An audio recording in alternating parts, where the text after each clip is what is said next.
Okay, so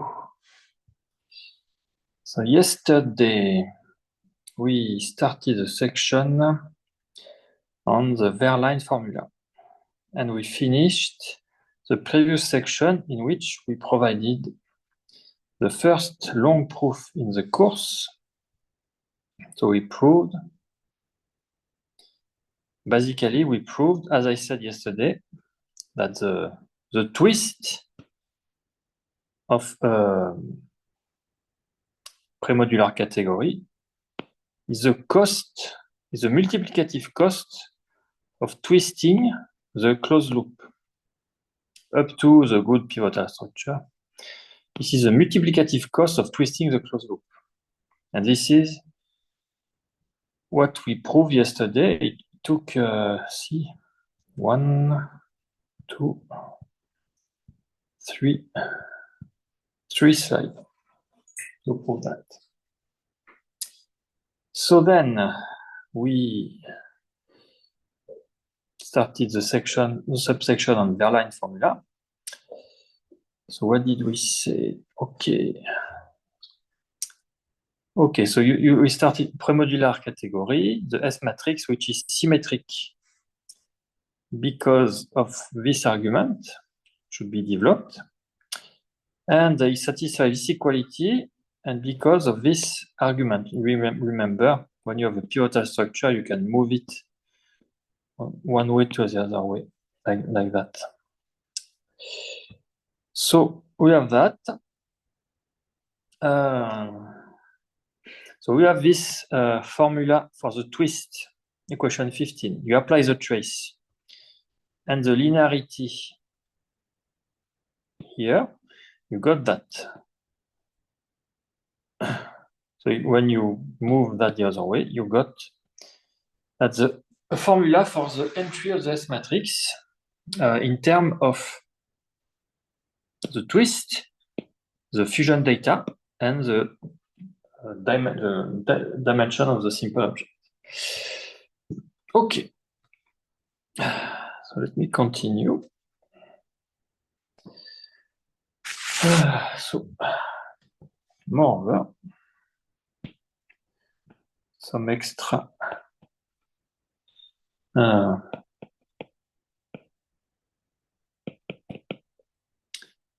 So the entry of the S matrix satisfies the following equality, the following multiplicative equality. So the entry of the S matrix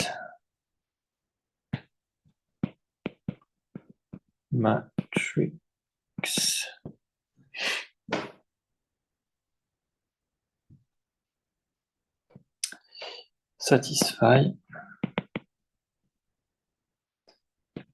the identity Sxy Sxz equal sum over the simple object n y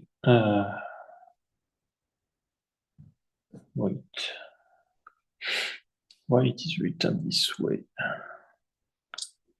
I will not write this way. Maybe I wrote. There's a mistake in my slide. Wait a minute.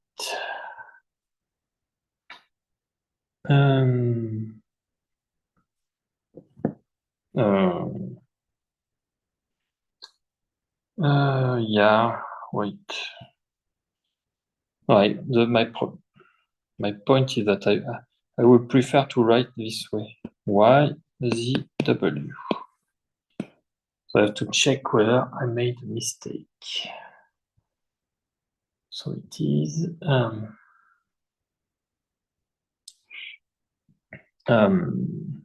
24. Wait 1 second. 24. Yeah. Why is it W? Yeah. I just made a mistake in my notes. Of course. Y, Z, W.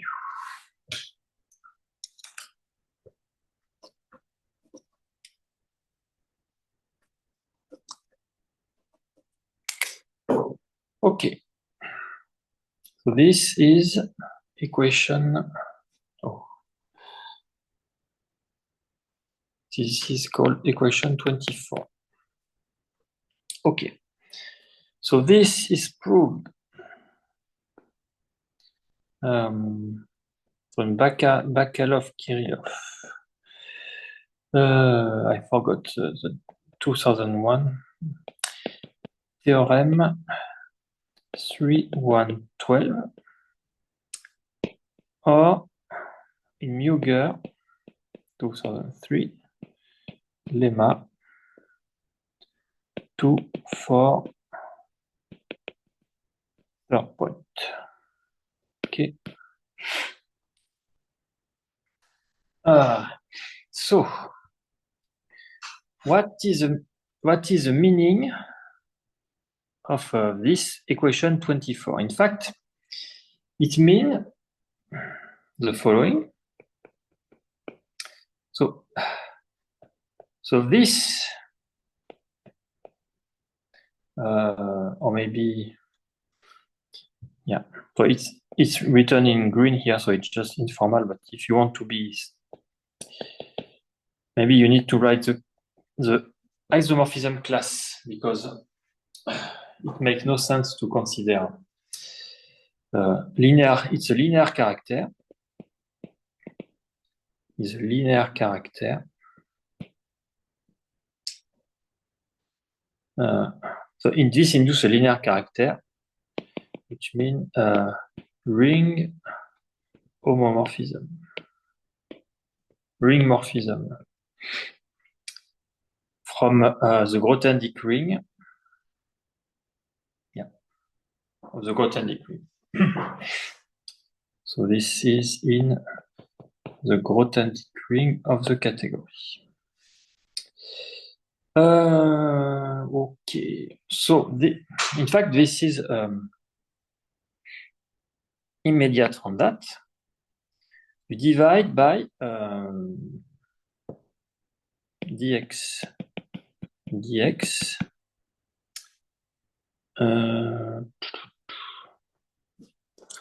so wait.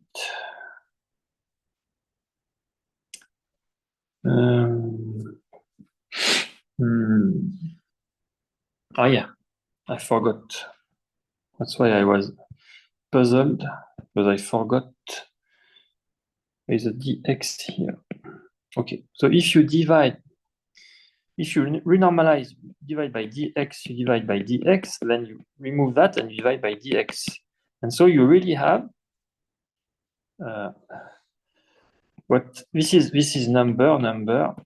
So you have a dimension equation for the Grothendieck ring.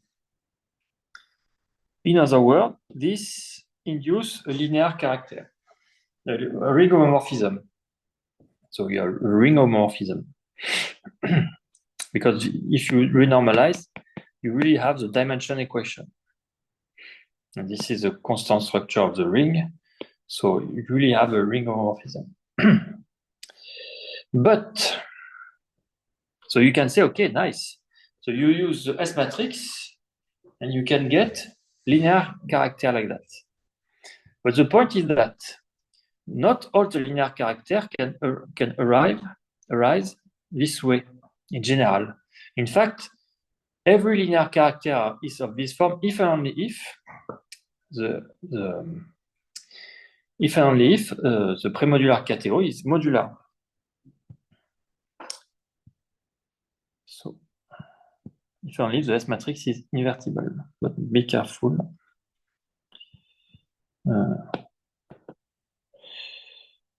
But every linear character is of this form if and only if the S matrix is invertible. In that modular category.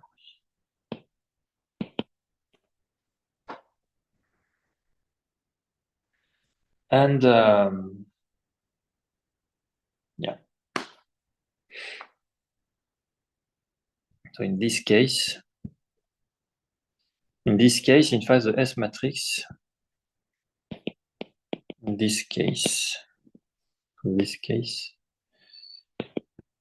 S matrix is nothing but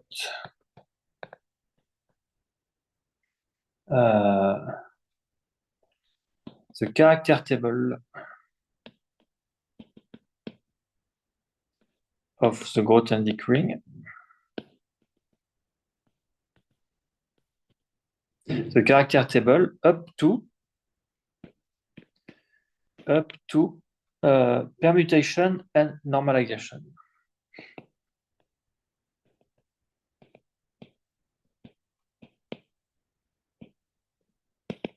So you take the character table of the Grothendieck ring. So the Grothendieck ring is commutative. You take all the fusion matrix, they are simultaneously diagonalizable. You put all the diagonal into a table. This is a character table.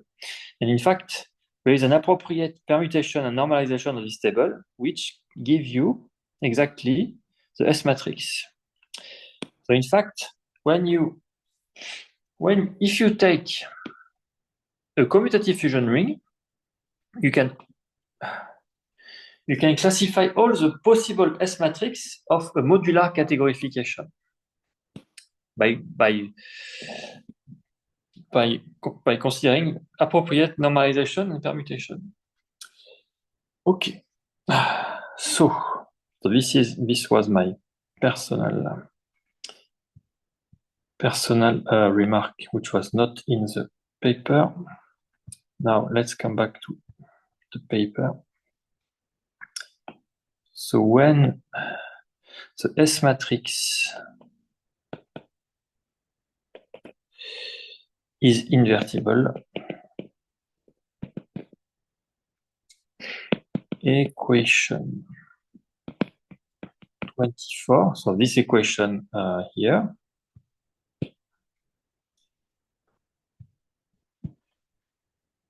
is equivalent to the Verline formula.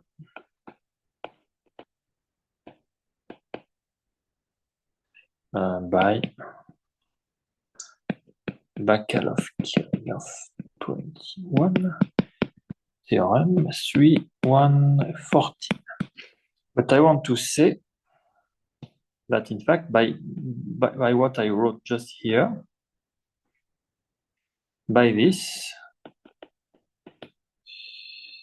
it follows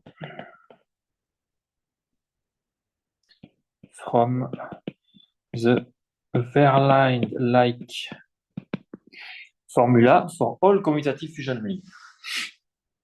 So for all commutative fusion ring, you have this kind of thing. In fact, for all commutative fusion ring, you can recover the so wait. No. In fact, what are they talking about? The Verline formula is not okay, so this is not the Verline formula. I was a little bit confusing. The Verline formula is a formula which is not written. Strange. The Verline formula is not explicitly written in this paper, which is quite strange. No, the Verline formula is not a way to recover the entry of the S matrix from the fusion data. The Verline formula is a formula which gives the fusion data from the entry of the S matrix. That's why I was a bit confused.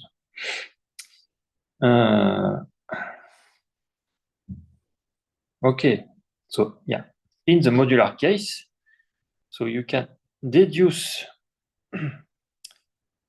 you can find a formula from, you can find a formula for the entry of the S matrix for the you can find a formula for the fusion data from the entry of the S matrix.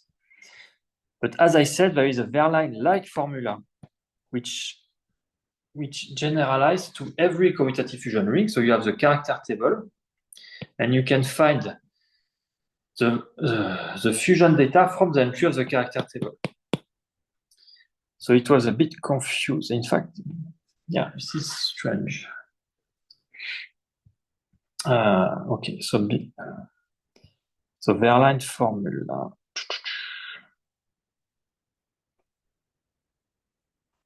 So Verline formula mean, let me write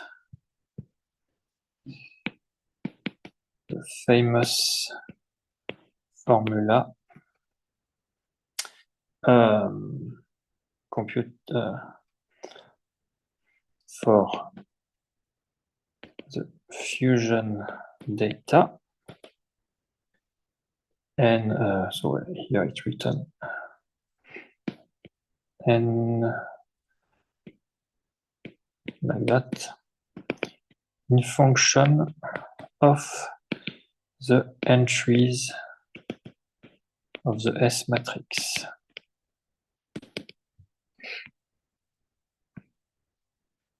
Okay, by this it follows. So you have, in fact, as I said, from the Verline-like formula, so Verline, sorry, I was a bit confused with Verline formula. So in general, for any commutative fusion ring, you have a Verline-like formula for all commutative fusion ring. So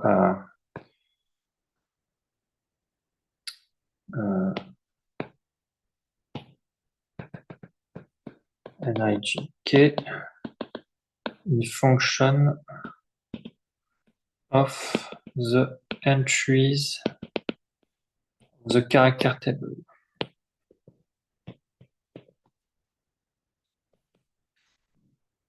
Okay. So I did not prepare the formula explicitly, but I guess it's not required in this class. But if we need some time, I will write it, but I did not prepare, so I will not improvise it, but you can find, let me see. Maybe I can, it should be written in a EGNO book.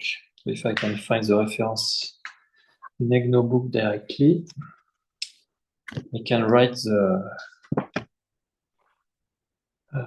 it should be in Bacalov Kirillov also. Verline formula.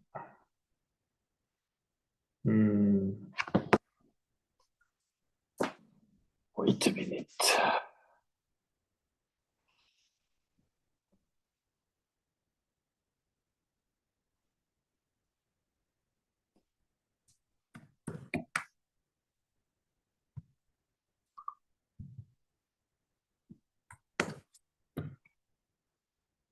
Verline formula. Yeah. Okay. So corollary 8.14.4 in EGNO book.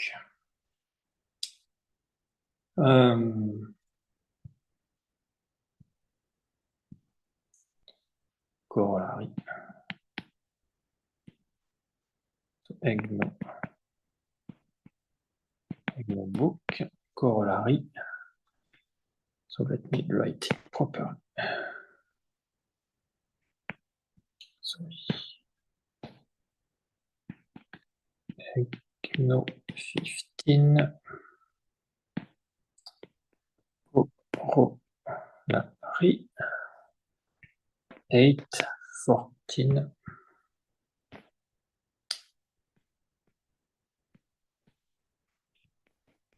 14.4. Okay.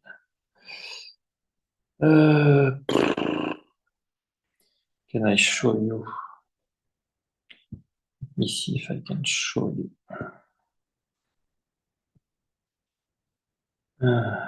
Sorry about that.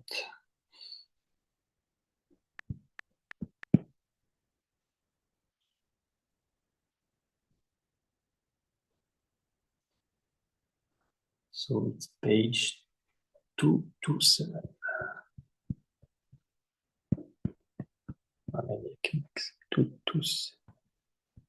Yeah. Here. We got it. Okay. So this is really the Verline formula.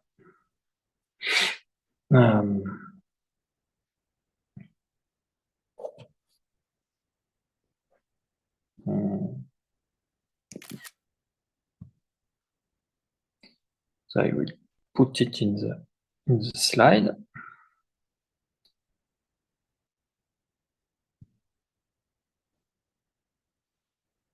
Okay.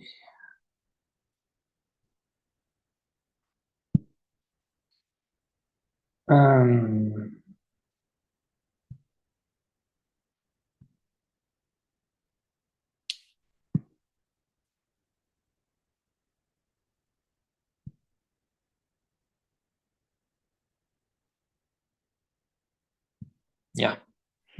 Then it is more. So this corresponds to this.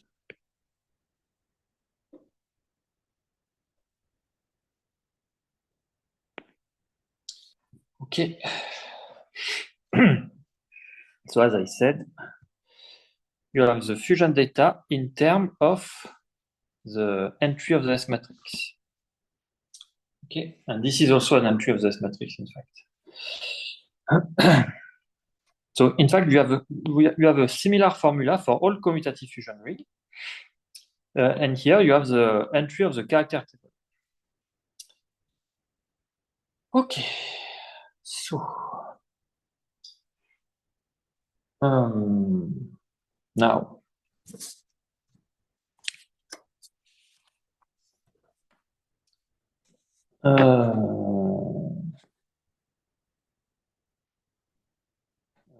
okay, we are done with this. Now new subsection.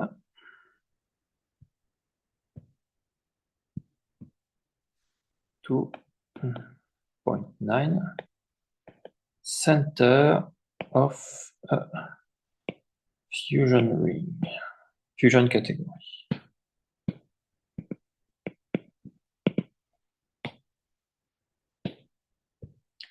But it's really strange, in fact, that in this paper they wrote a section called Verline formula, and they did not even wrote the Verline formula. So,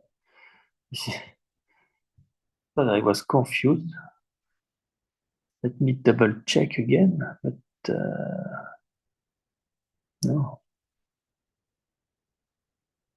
Yeah, okay.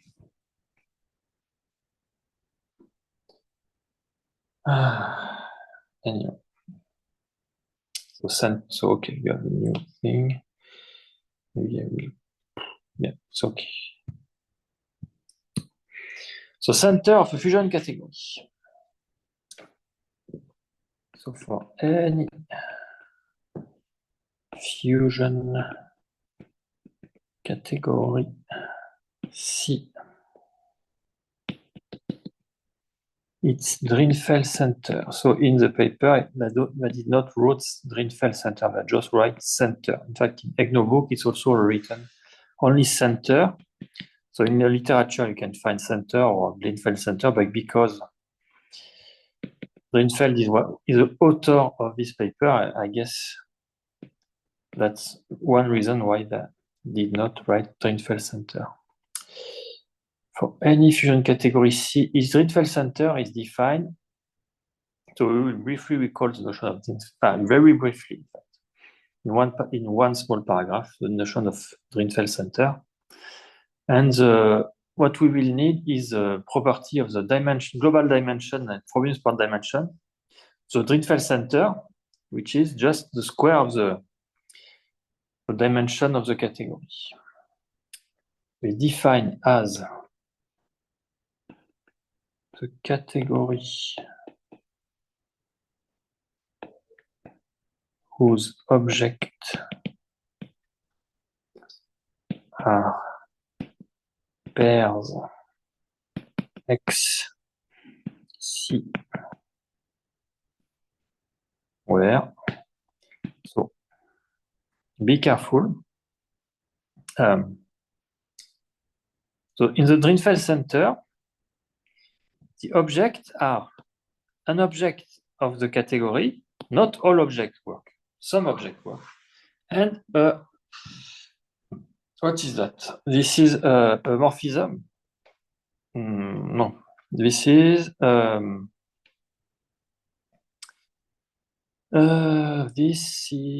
functor, I guess.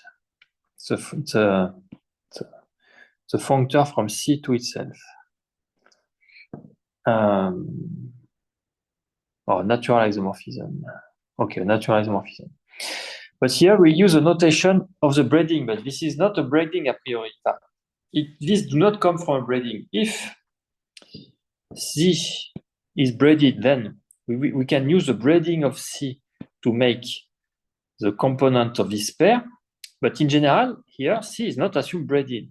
So you don't have something given like that. So we just use this notation, but don't be confused. This may not come from a braiding. It will be a braiding in the Drinfeld center because we will see that the Drinfeld center will mention that it is braided.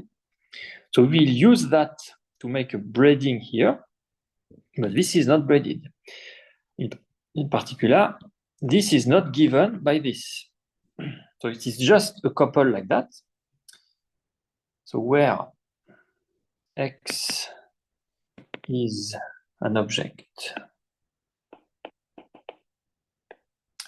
in C and C, Y, X, so Y or V? It should be V. From V tensor X, isomorphism X tensor V is a natural isomorphism. Isomorphism for each V in C. Okay, so what is a natural isomorphism here?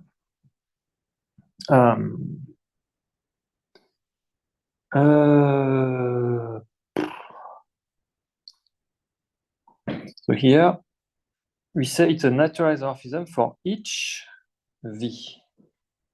So it means that the natural isomorphism depends on V.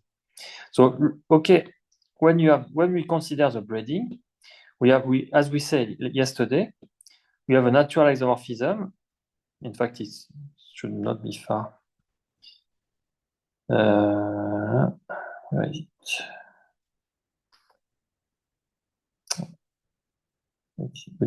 Yeah, here.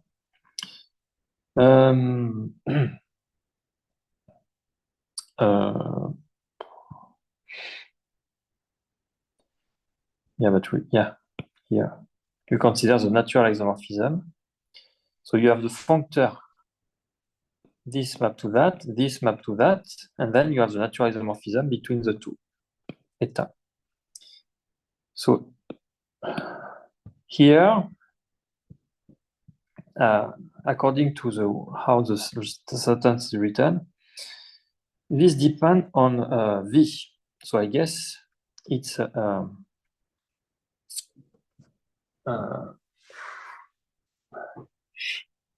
I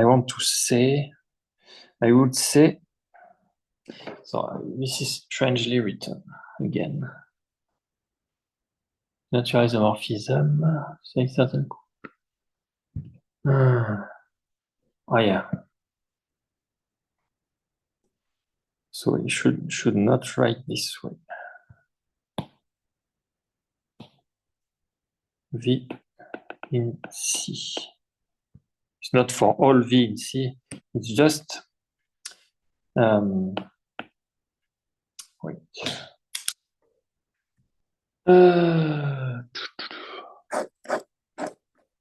It's okay. The natural isomorphism is C like that. So you have this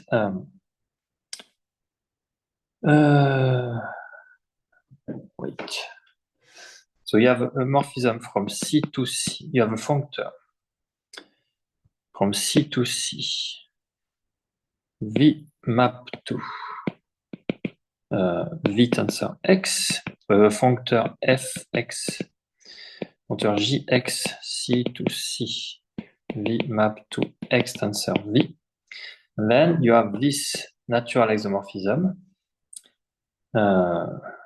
Cx like that. So it's very close to what we did for braiding, the definition of the braiding as a natural isomorphism, but here, instead of having two variables for the braiding, here you have only one variable because X is fixed.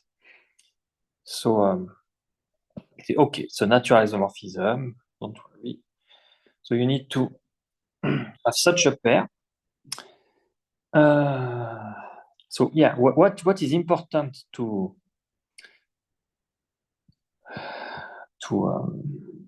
be careful is be careful. Not all X in C appear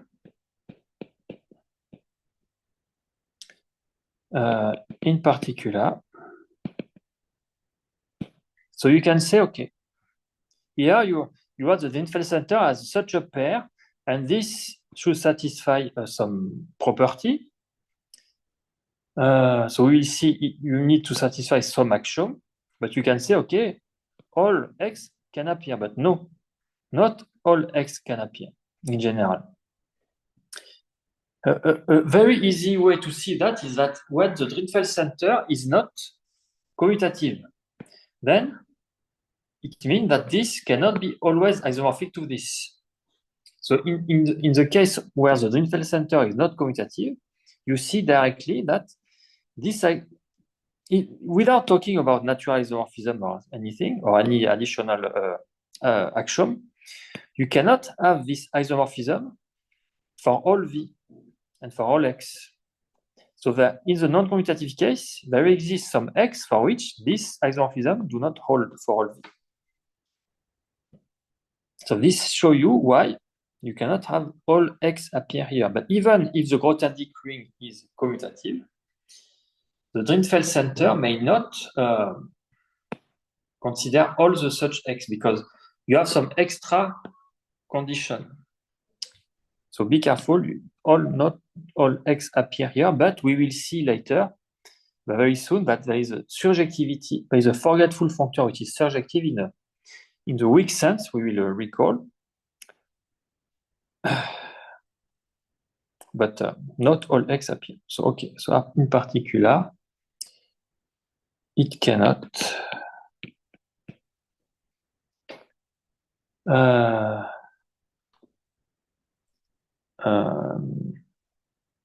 if the Grothendieck ring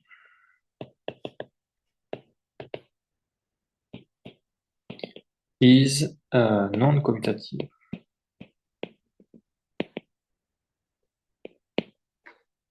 Because then there exists X and there exists V such that X tensor V is not isomorphic to V tensor X. Okay.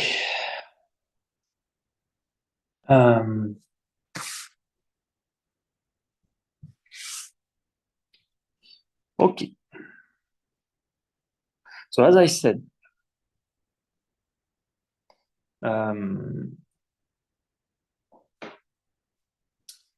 so this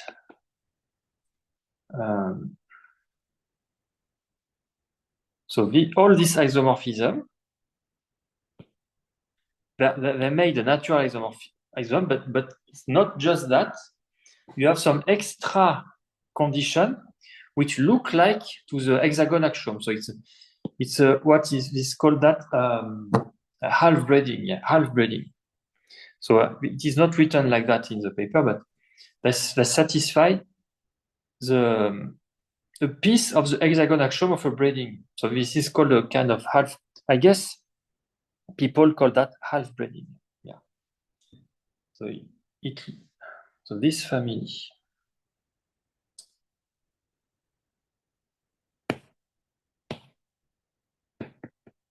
This family.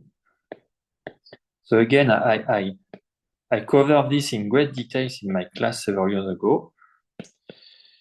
If you want to know the details, you must satisfy specific compatibility condition. Compatibility condition. And the reference. So Cassel, 1995, definition 13.4.1. Or EGNOBOOK, section 413. This is what I covered in my class several years ago. This EGNOBOOK, and in particular this section. So this specific condition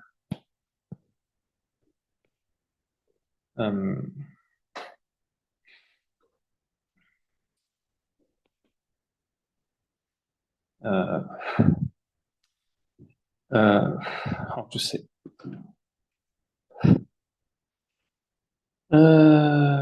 Similar to the hexagon axiom. Oh, yeah, that's why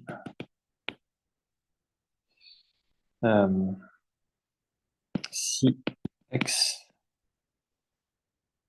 may be called half breeding in the literature. So when I say similar, so I don't have in mind all the details. It's maybe similar to a piece of the hexagon axiom. I don't remember. There is maybe half of, like, I guess it's half, yeah. Let me write it this way, even if it is not very precise, but it does not matter, because it is not required in this class. Similar to half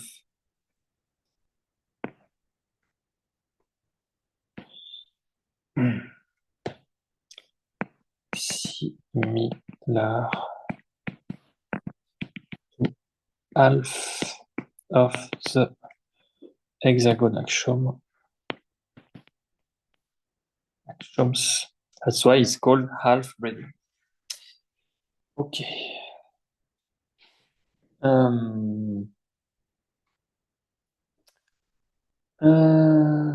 Okay. Next.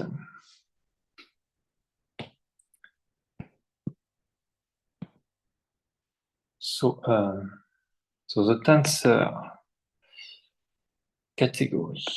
So Drinfeld center, Z of C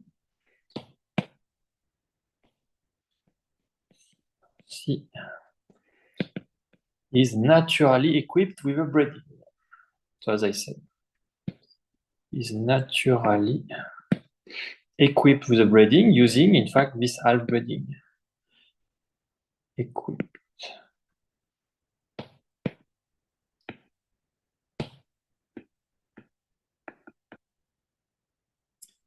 with a breeding.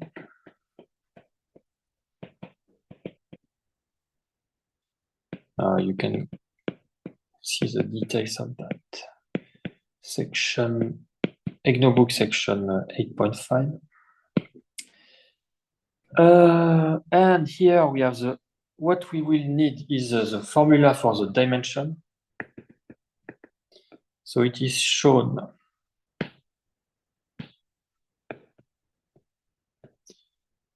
So it was shown in Annal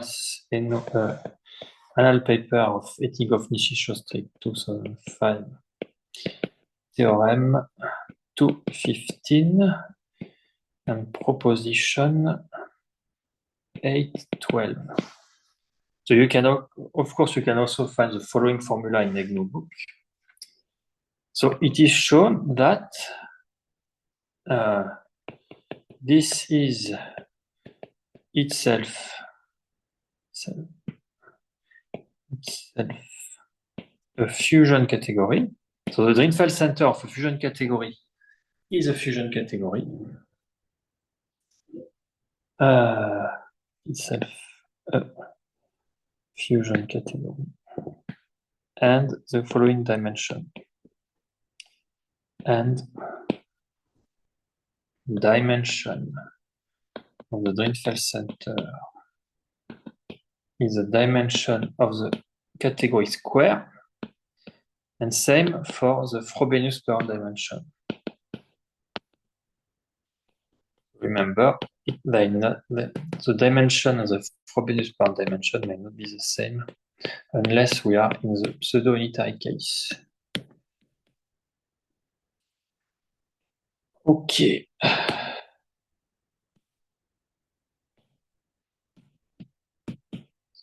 So let me make the pause.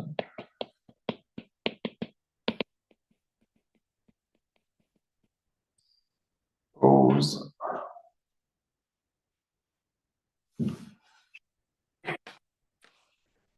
Okay, so we have the formula for the dimension, which will be used several times.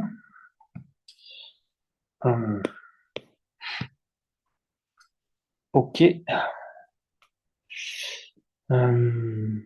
Now, okay, so another very important point is the forgetful functor. So there exists canonical forgetful functor from the Drinfeld center to the category. In fact, just forgetting the half-breeding. There exists a canonical forgetful tensor functor like that.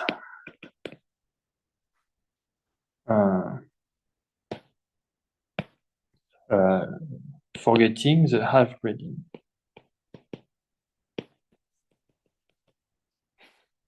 And if you consider, in fact, how to say, formally, so the next proposition, we say that this forgetful functor is surjective in a weak sense, that every simple object here appear as a component of the image of the forgetful functor of an object here. So not, as I said before, not all objects appear as an image of an object here by forgetful functor, but every simple object here appear as a component of the image of an object here. So it's a surjective in this weak sense. But if you consider the Grothendieck ring, as I said, the Grothendieck ring may be non-commutative. But if you consider the Grothendieck ring of the forgetful functor, you get so the image of the Grothendieck ring of that in the Grothendieck ring of that will be a commutative subring. So of course it's no more based because you cannot shares the basis. But you have the Grothendieck ring of that, and there is a sub-ring of that, which is in the center, which modelize the Drinfeld center. Not modelize, in fact, but which realize the image of the Drinfeld center by the Fourier functor after applying the Grothendieck ring. So you have something in the center. So again, one point you have to be careful. So in general, you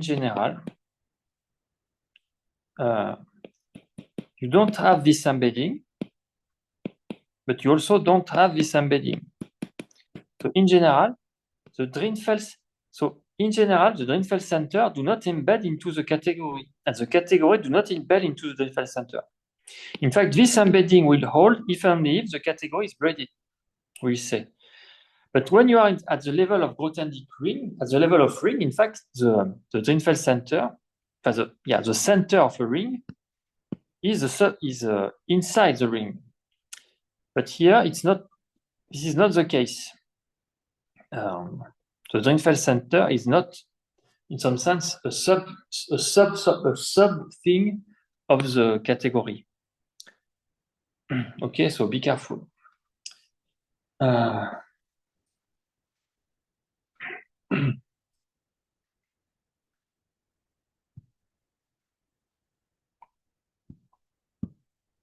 In fact, as you see here, it cannot be a sub because the dimension is a square.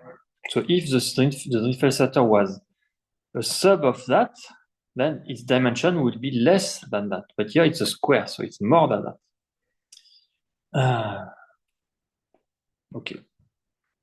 But as I said, if you apply the forgetful functor up at the Grothendieck ring level, you get a subring of the center, which may not completely characterize the Drinfeld center. I'm not sure, but anyway. I don't think so. So now I will write the proposition regarding the weak surjectivity. So the following result is established in so paper of Ettinghoff Ostrich we did not mention before. Ettinghoff Ostrich 2004 proposition 339. So again, let me say that most of the result recalled in this this paper are all should be mentioned in EGNO book, in fact. But in this paper, in fact, this paper appear before EGNO book, so they cannot refer to something in the future, but they try to provide the initial reference, the first reference where it is mentioned. So when you, of course, if you only refer to EGNO book, even for a result which is not initially from the EGNO book, there will be a problem in referencing because you are not referencing the good source. And you should know that people today in the academia, it works like we are counting the number of references, the number of citations, etc. So if you don't cite the proper reference, you may have trouble. But anyway, so the forgetful functor, as I mentioned before, is surjective in the sense we defined before, which is a weak version of the surjectivity you know in set theory. So I don't like this notation surjective without, I would say weakly surjective, because it's really confusing. In fact, it confused me the first time I saw that. In the weak sense defined before, which mean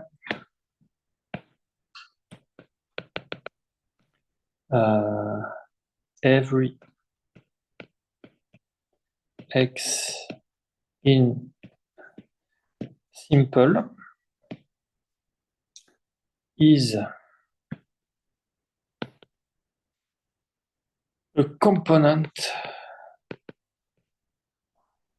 only a component of the image of some object in the Drinfeld center by the forgetful functor for some z in the Drinfeld center.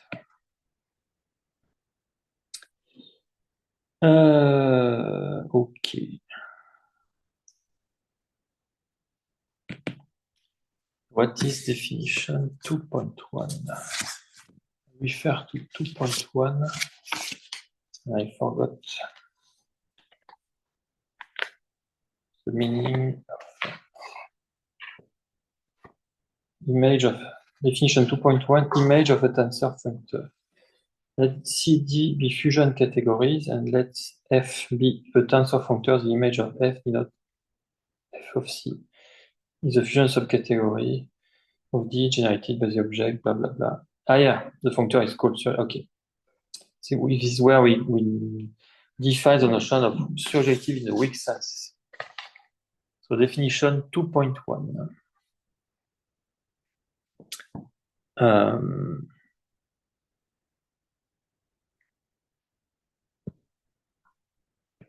Definition 2.1. Okay.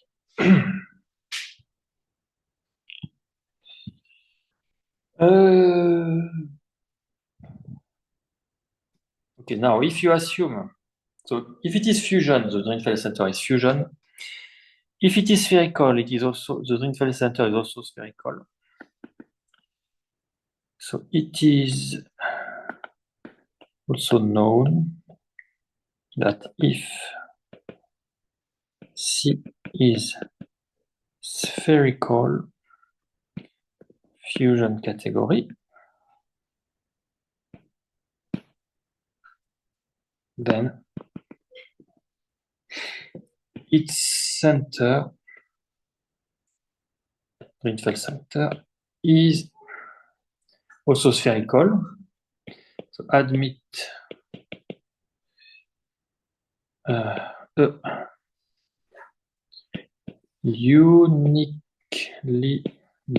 uniquely determined. This is strange formulation again.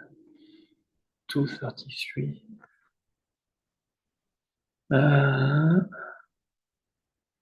Yeah, uniquely determined. Yeah, I don't like determined. This is strange. Unique.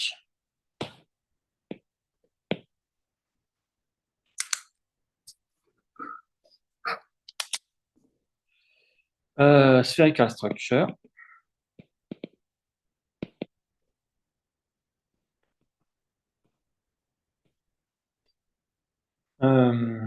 Such that the forgetful functor preserves the spherical structure. Such that the forgetful functor preserves the spherical structure. Okay. So you have the Drinfeld center, you have the category, you have the forgetful functor. So you assume this is spherical. Then there exists a unique spherical structure here, preserved by the forgetful functor. Yeah. Yeah, I guess I should write this way. There is a unique spherical structure preserved by the spherical structure, by the forgetful functor. Anyway. Okay. And for that, you can see, so see, so it's, you can see, for example, in Castle book or Muger 2003 or EGNO book. So I did not write the specific reference, but so we said that it is the Drinfeld is braided. It is spherical in the spherical case for C. So if C is spherical, the Drinfeld center is premodular. And in fact, it is more than premodular, it is modular. Thus is a premodular category.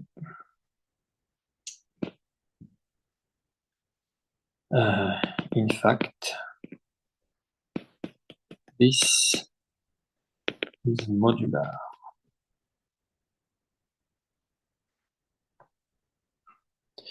And I will write a reference, but here let me say a comment regarding.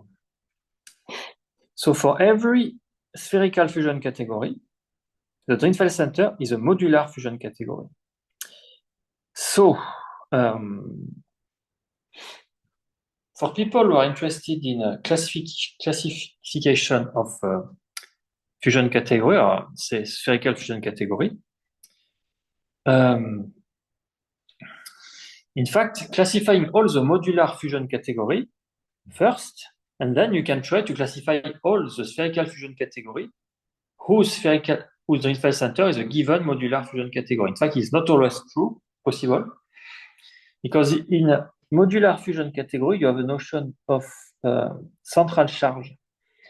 And the central charge, necessary condition for the modular fusion category to be a Drinfeld center is the central charge equal to 0.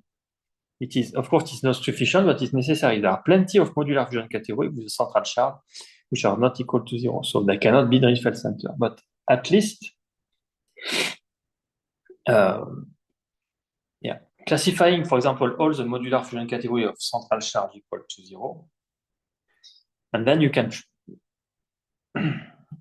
is more or less up to classifying all the category which are I say up to Morita equivalence. Yeah, up to Morita equivalence. Yeah. If you are interested in classifying the spherical fusion category up to Morita equivalence, then this is exactly the same thing. This is covered by the classification of the modular fusion category of central charge 0. Because the Morita equivalence, the categorical Morita equivalence, can be reformulated, as we will see later, maybe, by the fact that they are the same Drinfeld center. So, if you want to classify fusion category, you can say, okay, we can first classify up to Morita equivalence, and then we are reduced to consider modular fusion category, and then you can try to classify without Morita equivalence. But this is a good first step. So why I'm saying that? To say that the notion of modular fusion category is really fundamental. It's not just some abstract thing or something with a big, long definition. You say, okay, you have a fusion category, then it should be braided, and then you have this matrix should be invertible, and then you have this twist, etc. So it looks very long. But this is fundamental. It's not something specific, or it's not something very singular in the theory. This is something really central. This is central. This is at the yeah, very important.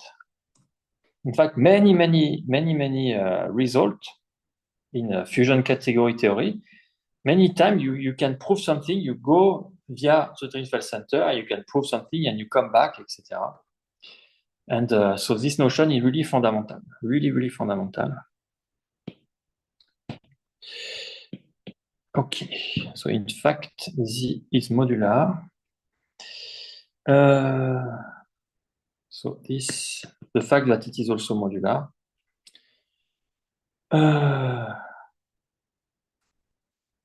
This is proved in previous reference under assumption the dimension of C is different from 0. But in fact, this assumption holds automatically by the next result, hold automatically by a result which appear after Cassel and Muger by so in Eno paper in Annals of Math theorem 2, 3. So I guess in this paper that I prove that any fusion category over the complex field, I guess over has dimension non-zero.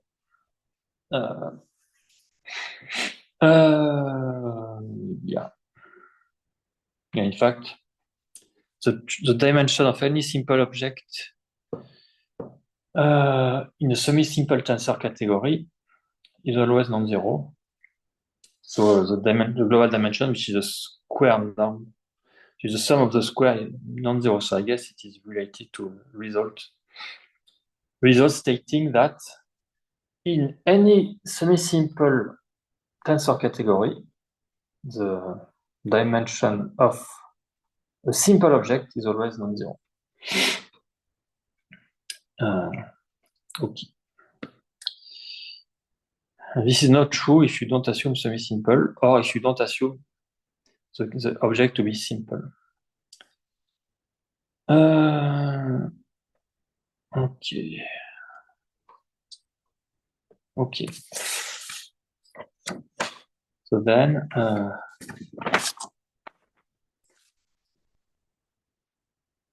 okay. So some remark about pseudo-unitarity and positivity. So remark 235.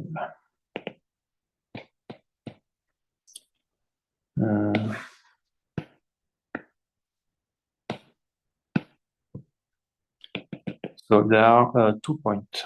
First point about pseudo-unitarity. So if C is phi pseudo-unitary,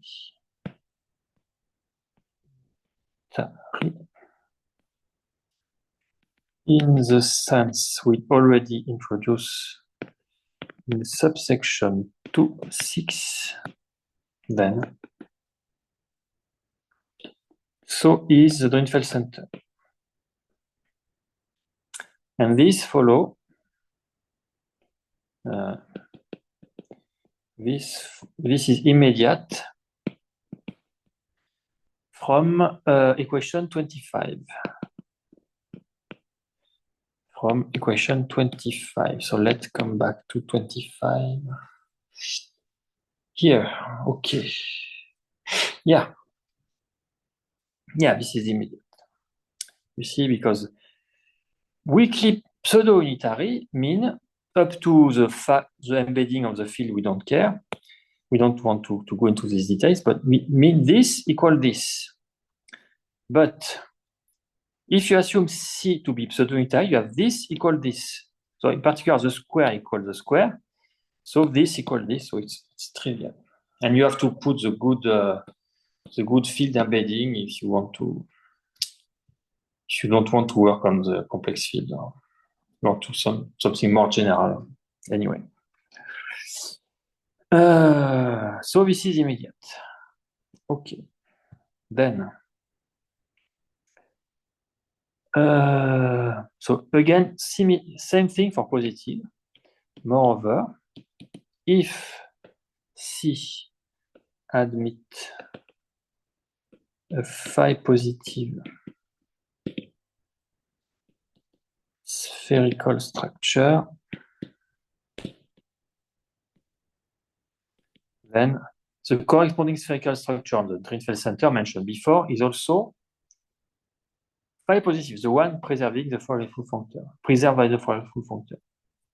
Then the corresponding spherical structure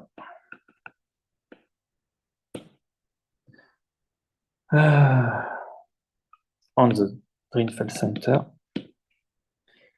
is also phi positive.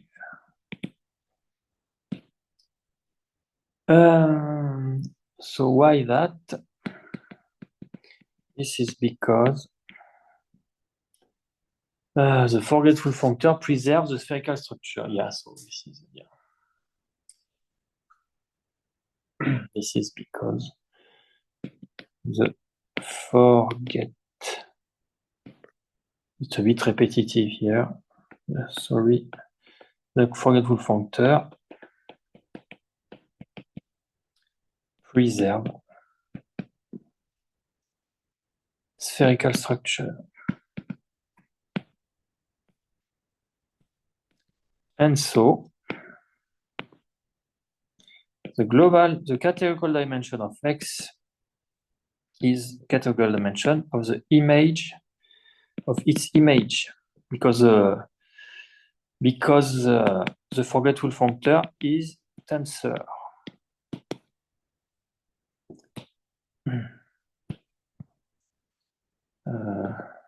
F is a tensor functor.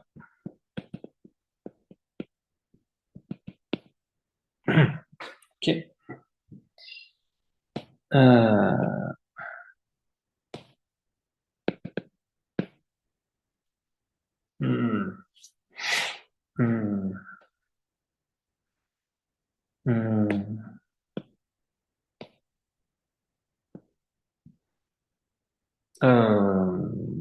Yeah.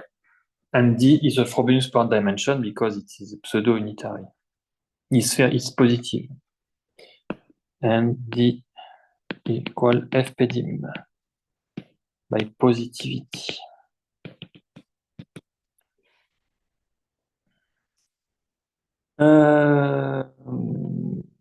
Yeah. So I have a little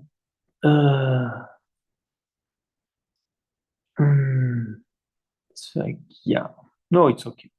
So it's not, it is not no, the fact that it is positive is due to that, and as a consequence, you have that. Okay. And okay. And this is both our Frobenius point dimension by positivity. Okay, second point of the remark. If the category is integral,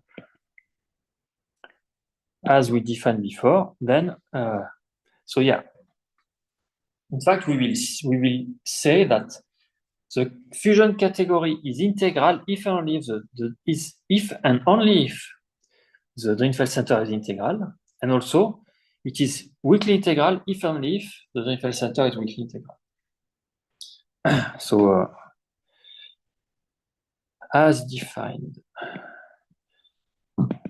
in definition 217, then so if C is integral, then the Drinfeld center is also integral.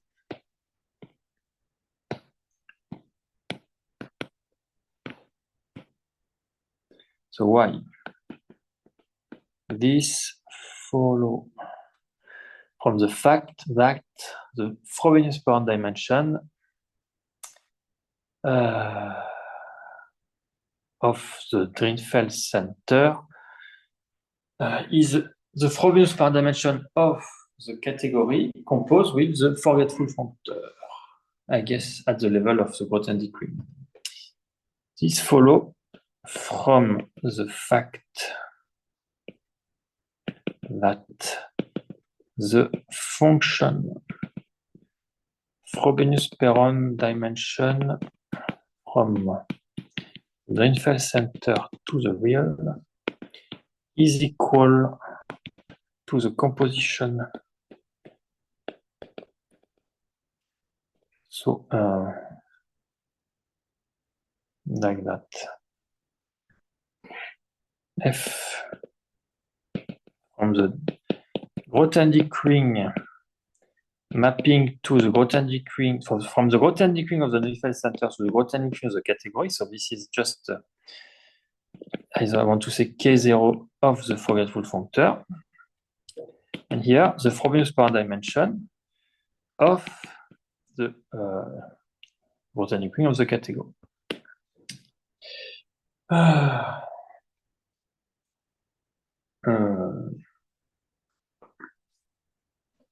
This F is a ring homomorphism, positive. So it should be the Frobenius-Perron dimension. So there is no problem. F is a ring homomorphism such that F of X positive for all.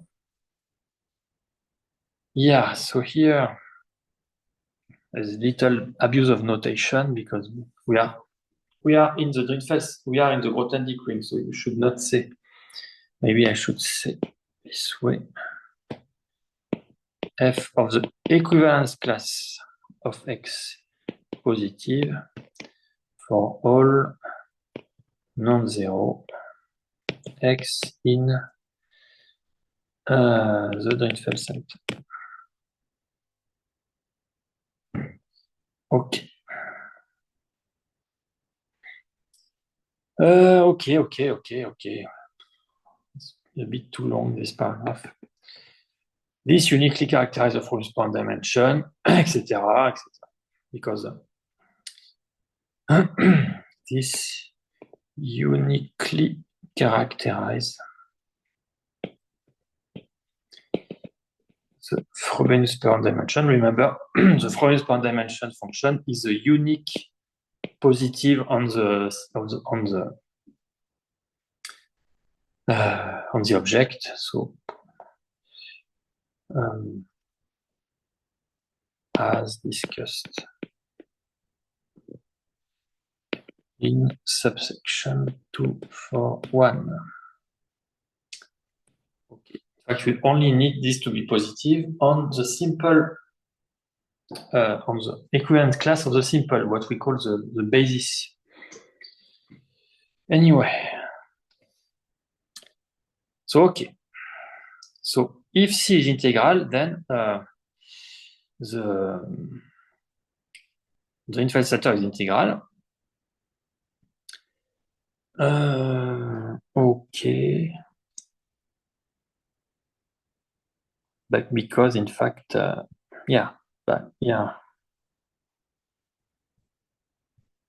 fact, you just use that. Wait. Yes. Yeah. No. Integral. The point is that this is not. Yeah. Wait. No. In the positive case, the dimension is the Frobenius-Perron dimension, but here you assume C to be integral. Integral. Yeah. So maybe it was not known in this paper, but integral implies pseudo-unitary, implies the existence of a positive structure. So you can still get that. In fact, so I don't like this paragraph. It's a bit too long.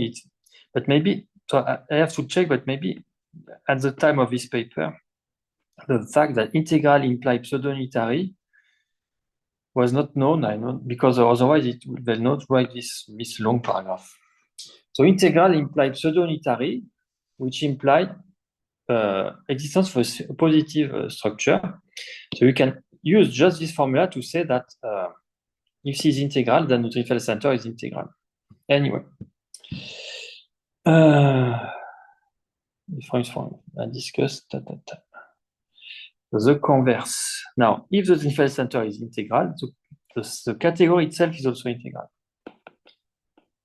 The converse also hold if the Drinfeld center is integral, then so is C.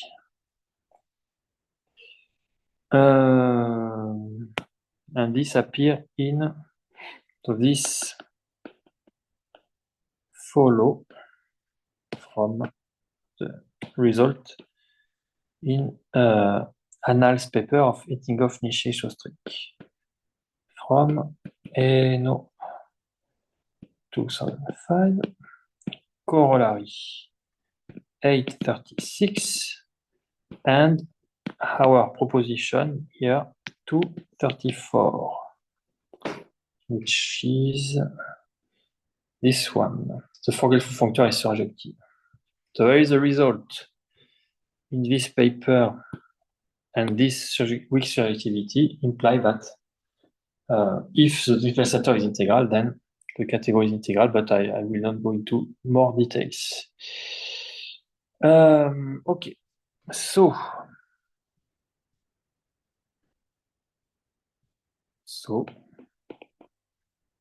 C is integral if and only if the Dirichlet center is integral. Idem for weakly integral. As we will see, as we will mention now.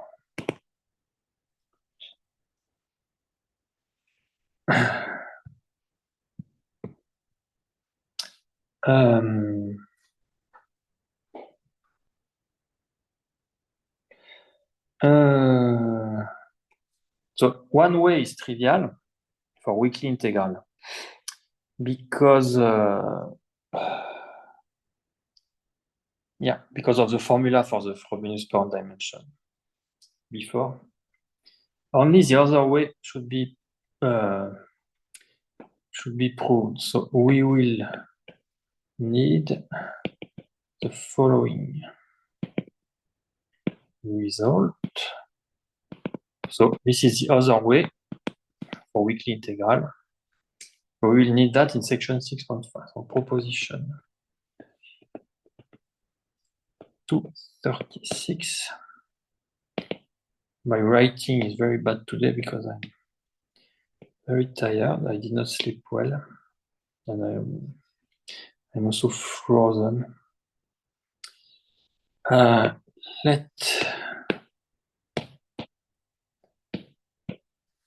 Let C be a fusion category such that the Dirichlet center is weakly integral, then C is also weakly integral. Let C be a fusion category such that the Dirichlet center is weakly integral, then C is also weakly integral.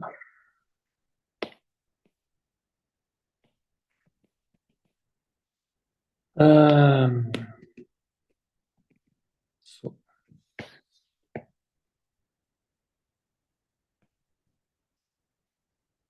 one way is immediate by above formula. So what was by 25.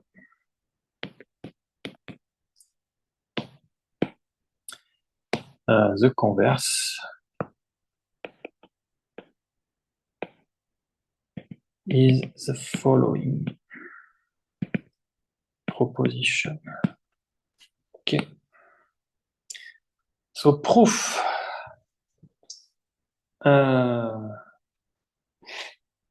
So the proof is the following. But it's also very easy. So using 25,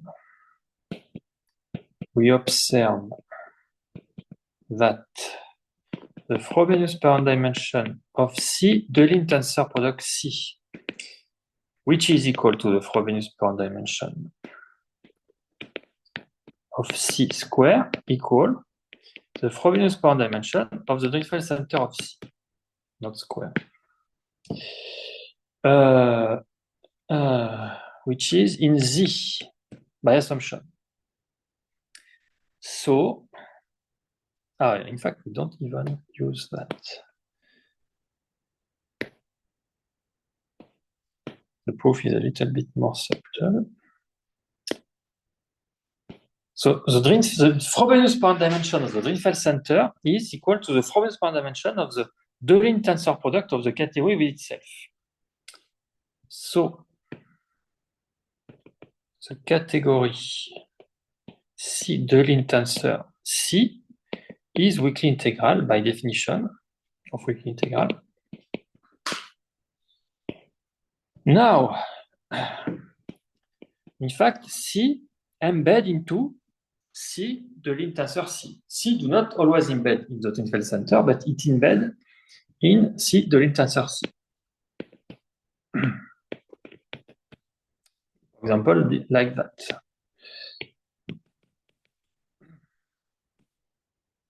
And so the result followed by the corollary 220 we mentioned before, saying that if you have a weakly integral fusion category, any subcategory is also weakly integral. In fact, it should work also at the level of fusion ring.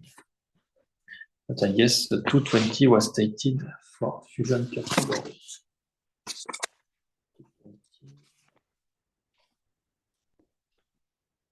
I guess for fusion ring also. So the result follow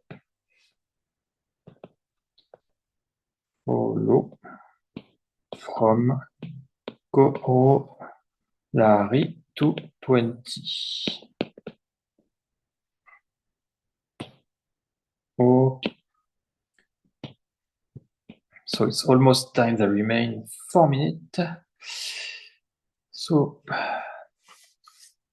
now, so this new subsection, this subsection was the center of a fusion category. Now, what about the center of a braided fusion category? And this is here where we will say that a braided fusion category embed into its center of a braided, if and only if, in fact, a fusion category embed into its center, if and only if it is braided.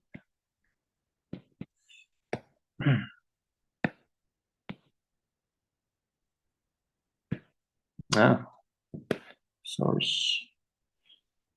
I did not like that. Okay. Let me start for a few minutes. Let's see, be a braided fusion category with braiding C. Let C hop be the same fusion category equipped with the inverse braiding. So in this paper that denotes C up, but in EGNO book it's denoted C reverse in EGNO book, because in EGNO book C up is for the reverse category. Here is the reverse braiding. But for the opposite category, the category where you in fact, I don't remember. There is another notion for C up. So in the EGNO book, you have these two notation, but what is called C hop here is called C rev in the in the notebook. And C up means something else. Maybe you reverse the. What are you reversing? The arrow, maybe, in the category. But I'm not sure it makes really sense, but there is another notion. Anyway, C up, maybe for a general category. But so let C be the same fusion category equipped with the inverse braiding C tilde X, Y, like that. Inverse. So you have the usual, maybe I already mentioned that, but you have CXY is represented pictorially like that. No, let me write. Yeah.